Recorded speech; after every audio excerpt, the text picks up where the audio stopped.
Hello students, आज हम कर रहे हैं question number 7। Sapre and Atre are partner sharing profit and losses equally. तो यहाँ पर 1:1 का रेशो है इनके बीच में, तो आपने यहाँ पर लिख दिया 1:1 का प्रॉफिट शेयरिंग रेशो है।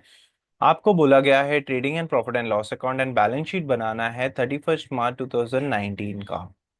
ट्रायल बैलेंस गिवन है एंड उसके साथ साथ एडिशनल इन्फॉर्मेशन एडजस्टमेंट दिया हुआ है। ट्रायल बैलेंस के सिंगल इफेक्ट आते हैं और एडजस्टमेंट्स के दो इफेक्ट आते हैं, जैसे कि आपको पता है। सो चलिए मार्किंग करते हैं।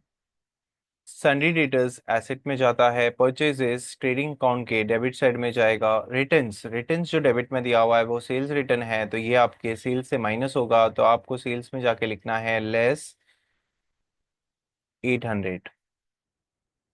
और यहाँ पर आप लिख देंगे minus sales. Opening stock trading account के डेबिट साइड में जाएगा। लैंड एंड बिल्डिंग एसेट है। कैरेज कैरेज खाली दिया हुआ है, तो ये आपका ट्रेडिंग डेबिट होगा। कैरेज खाली दिया होता है तो इसे हम कैरेज इनवर्ड एज्यूम करते हैं। रेंट रेट्स एंड टैक्सेस, तो ये आपका प्रॉफिट एंड लॉस के डेबिट साइड में, तो पीडीआर लिख दीजिए। ड्राइंग्स ड्राइंग्स आपका पार्टनर्स कैपिटल के डेबिट साइड में जाता है। सैलरीज अगेन पीडीआर में जाएगा प्रॉफिट एंड लॉस के डेबिट साइड में। बैड डेट्स भी प्रॉफिट एंड लॉस के डेबिट साइड में जाएगा। मशीनरी मशीनरी एसेट है, तो यहाँ पर आपको ध्यान देना है एडिशन हुआ है 1 अक्टूबर 2018 को। तो जब आप डेप्रिसिएशन निकालेंगे तो उस समय हमें इसे कंसीडर करना होगा। एडवर्टाइजमेंट प्रॉफिट एंड लॉस के डेबिट साइड में जाएगा। प्रोविडेंट फंड इन्वेस्टमेंट ये एसेट है, provident fund investment. Sundry credit sales, सबसे पहले है सेल्स। सेल्स जाएगा ट्रेडिंग अकाउंट के क्रेडिट साइड में, तो टीसीआर लिख दिया हमने। सन्डी क्रेडिटर्स हमेशा लाइबिलिटी होता है। सन्डी इनकम प्रॉफिट एंड लॉस के क्रेडिट साइड में जाएगा, इनकम है। पार्टनर्स कैपिटल दिया हुआ है, तो ये पार्टनर्स कैपिटल के क्रेडिट साइड में लिखेंगे। प्रोविडेंट फंड लाइबिलिटी होता है। रिटर्न्स दिया हुआ है क्रेडिट साइड में, तो इसे हमें परचेज से लेस करना होगा और परचेज में जाके हम लिखेंगे -1500। तो यहाँ पर आपने 1500 लेस कर दिया। कमीशन प्री रिसीव्ड इनकम हमारे लिए लाइबिलिटी होता है। आरडीडी स्पेशल है, एडजस्टमेंट्स के साथ देखेंगे इसे। Closing stock is always valued at 23,000, तो ये क्लोजिंग स्टॉक का इफेक्ट ट्रेडिंग अकाउंट के क्रेडिट साइड में और दूसरा एसेट में। यहाँ पर डेप्रिसिएशन निकालने बोला है land and building and machinery पे। लैंड एंड बिल्डिंग पे 5% है, तो लैंड एंड बिल्डिंग पे जाएंगे और यहाँ पर आपको 5% लेस करना होगा। एंड मशीनरी पे उन्होंने 10% बोला है, तो मशीनरी से 10% लेस करेंगे। इसका दूसरा इफेक्ट जो है वो जाएगा आपका प्रॉफिट एंड लॉस के डेबिट साइड में। बट आपको ध्यान देना है मशीनरी की कैलकुलेशन, तो मशीनरी में उन्होंने बोला है 10,000 की जो एडिशन हुई है वो 1 अक्टूबर की हुई है, तो आपको इसको बाइफिकेट करना है, तो आपका बाइफिकेशन आएगा 15,000 एंड 10,000। 15,000 पे पूरे साल का जो 10% है वो आ जाएगा 1,500। वेर एज 10,000 पे पूरे साल का 10% 1,000 होता है, बट 6 मंथ्स का ही कैलकुलेशन करना है आपको, तो यहाँ पर आपका 500 आएगा। तो टोटल डेप्रिसिएशन जो आपकी कैलकुलेशन में आएगी वो है 2,000 for land and building, sorry, for machinery. Next adjustment है creation of provision for bad and doubtful debts 5% on sundry debtors and write off 1,000 for bad debts.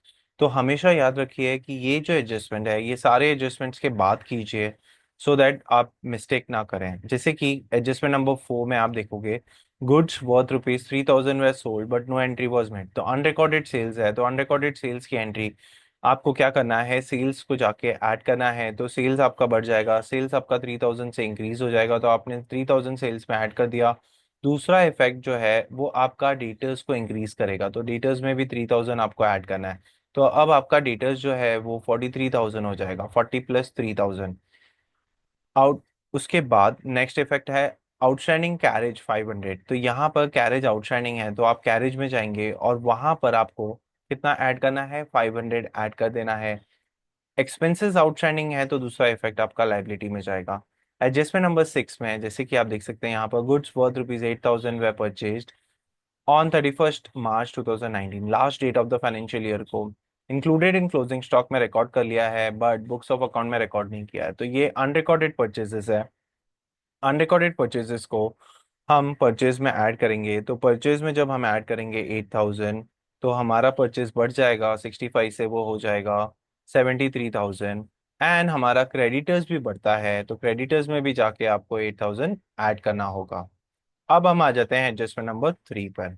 तो एडजस्टमेंट नंबर 3 में उन्होंने बोला है आपको provision for bad and doubtful debts 5% सन्डी debtors पे create करना है, एंड 1000 आपको बैड डेट्स राइट ऑफ करना है। तो सबसे पहले हम बैड डेट्स राइट ऑफ करते हैं। तो बैड डेट्स राइट ऑफ करने के लिए आपको सन्डी डेटर्स में से 1000 लेस करना होगा। तो यहाँ पर आपको 1000 माइनस करना है। जितना आप सन्डी डेटर्स से लेस करते हो उतना आपको बैड डेट्स में जाके ऐड करना होता है। तो ये हमने कर दिया। फिर उसके बाद उन्होंने बोला है आरडीडी कैलकुलेट करने के लिए, मतलब provision for bad and doubtful debts 5%। तो ये आपको कैलकुलेट करना है टोटल अमाउंट पे। तो जैसे कि यहाँ पर आप देख सकते हो नेट अमाउंट कितना आ रहा है। तो 40,000 प्लस 3,000 43,000, जिसमें से 1,000 बैड डेट्स का माइनस होगा। तो 1,000 आपको बैड डेट्स के लेस करने हैं, तो आपका हो जाएगा 42,000। तो ये 42,000 का आपको 5% निकालना है फॉर आरडीडी। तो 42,000 का 5%, तो आपने बहुत सिंपल है 10% निकाल लीजिए, 4,200 आ जाएगा। और इसको डिवाइड बाय 2 कर दीजिए। ठीक है। तो आपको आ जाएगा 2,100। तो आरडीडी आपका आ गया 2,100। तो आपको डेटर से 2,100 लेस करना होगा डेटर से। एंड जितना आपने लेस किया उतना ही बैड डेट्स में जाके ऐड कर देना है। 2,100 आपने यहाँ पर ऐड कर देना है। तो इसी के साथ हमने क्वेश्चन नंबर 7 की मार्किंग कंप्लीट कर ली है। मिलते हैं अगली वीडियो में क्वेश्चन नंबर 8 के साथ। Bye bye.